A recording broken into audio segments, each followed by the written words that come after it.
नमस्कार मित्रांनो, सुख म्हणजे नक्की काय असतं सिरियलमध्ये काय घडले आपण ते बघणार आहोत. नित्या आदिराजला फोन करून सांगते की शालिनीने आपल्याला पुन्हा फसवलं आहे आणि आत्ताच हॉस्पिटलमधून बरी होऊन बाहेर पडली आहे. बाबाचा फोन आला होता, त्यांना शालिनी भेटायला बोलवलं आहे. आश्रय बाबांवर तिचा खूप विश्वास आहे, त्याच्यामुळे तिने भेटायला बोलवलं असेल असा आदिराज अंदाज व्यक्त करतो. तिच्या मनात काय चाललंय हे आपल्याला आश्रय बाबांकडून कळलेच, काळजी करू नकोस. इकडे सर्वजण चर्चा विलाप करत असतात. विमल बोलते की कोण आपल्या जीवावर उठलंय कोणास ठाऊक, कोण कसा राग बाहेर काढत असेल आणि का काढत असेल हे काहीच कळत नाही असं तात्या देखील बोलतात. शेवटी सर्वांचा निर्णय असा होतो की सर्व काही शालिनीच करत आहे. विमल बोलते तिथं हॉस्पिटलमध्ये आहे, मग ती असं कसं करेल. त्याच वेळेस याच्या आधी आपल्याबद्दल कुणी असं काही विचार केलाच होता, आपल्या वाईटवर फक्त एकच व्यक्ती आहे असं राजमा देखील बोलते, अम्मा देखील बोलते. माणसांद्वारे हे सर्व कार्य करून घेत आहे. जयदीप गौरीला पुन्हा छळायला ही जर येणार असेल ना, हे माहीत असतं ना, तर मी तिला त्याच वेळेस विष घालून मारलं असतं असं अम्मा बोलते.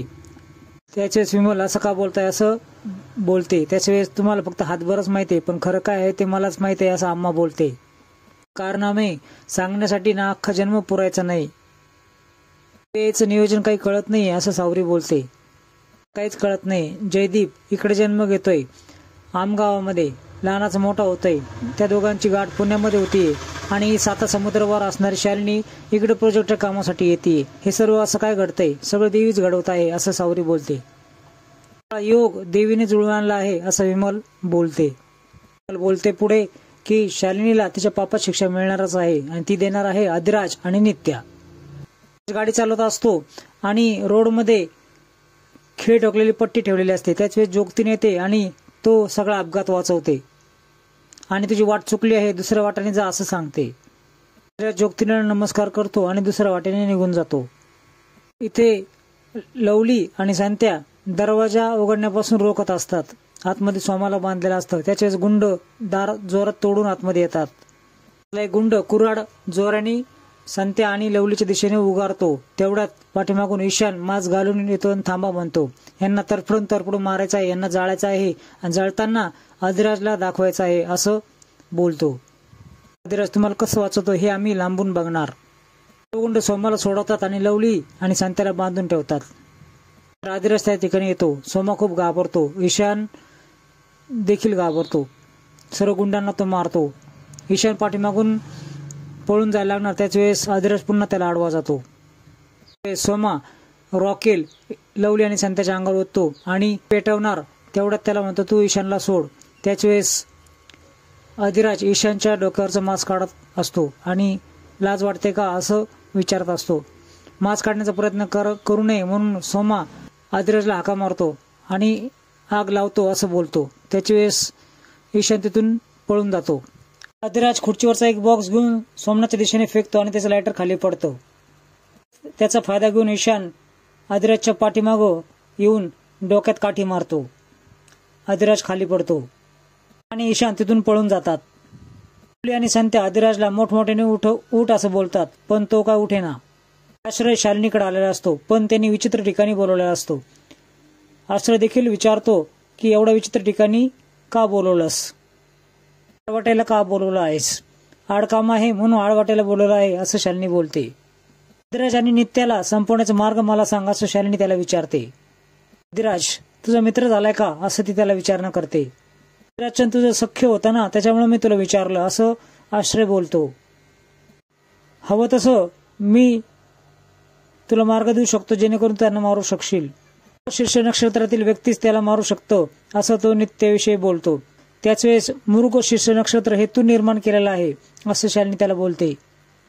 आश्रयाला खूप आश्चर्य वाटतं. शालिनी चुटकी वाजवते. त्याच वेळेस सोमा तिथे चहा घेऊन येतो. सोमाला पाहून तो देखील दचकतो. सोमा इथं कसा काय असा विचारतो. मला माणसांच्या ग्रहांच्या हालचाली कळतात असं तो बोलतो. गावाला गेलो तर आजच आलो आहे असं बोलतो. मानसिक आजार वगैरे हे सर्व नाटक होतं ना असं तो शालिनीला विचारतो. आणि अचानकपणे आज हे नाटक का संपवलंस. त्याच वेळेस शालिनी बोलते मृत्यूयोग आला आहे माझा, टाळण्यासाठी मला हे नाटक करावं लागलं. आश्रयाला घाम आलेला बघून शालिनी त्याला बोलते तुला घाम का फुटतोय. चहा प्यायला लागतो. त्याच वेळेस सोमा त्याच्या पुढं त्यांनी दिलेल्या पुड्या ठेवतो. दिशा तुझ्यावरच फिरली असं नाही वाटत का तुला असं ती त्याला विचारते. हे सर्व तुझ्या समोर येईल असं तुला वाटलं होतं का. आश्रय खरंच घाबरलेला असतो. हॉस्पिटलमधून डिक्कीत बसलेली ती वेडी बेबी बाहेर डोकावते खिडकीतून. तिच्या हातामध्ये नर्सचा चोरलेला मोबाईल असतो.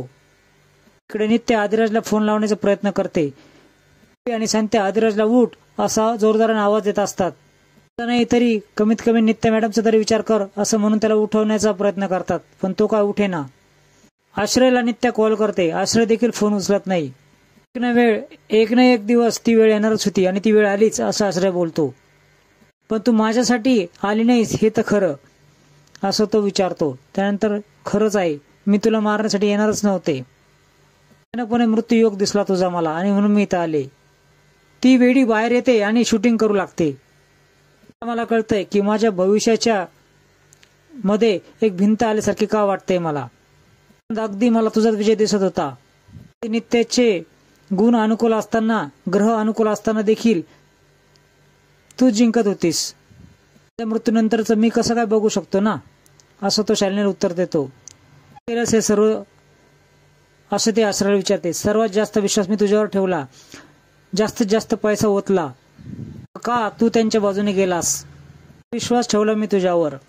त्याच्यात विश्वास म्हटल्यानंतर तो हसू लागतो आणि विश्वास हा शब्द तुझ्या तोंडाला शोभत नाही असं तो बोलतो.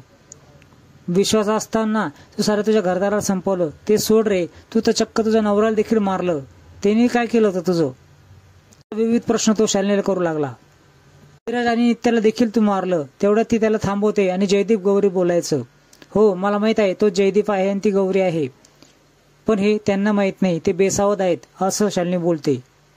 जन्मातली कर्म या जन्मातच फेडावं लागतात शालिनी, नाही तर पुनर्जन्म घेण्याची वेळ येते असं तो शालिनीला बोलतो. दिसतंय तुझेच कर्म फिरून तुझ्याकडे येणार. कर्म तुला तिळातिळाने मारणार आहेत, जीव घेणार आहेत ते असं स्पष्टपणे दिसतंय मला. जायला लागतो पण शालिनी त्याला अडवते. त्याला ती रागात खाली फेकते आणि तो खुर्चीवर पडतो. मित्रांनो, पुढील भागामध्ये तुम्ही बघणार आहात की शालिनी आश्रयचा खून करते तलवारीने. हे सर्व रेकॉर्ड करते ती वेडी.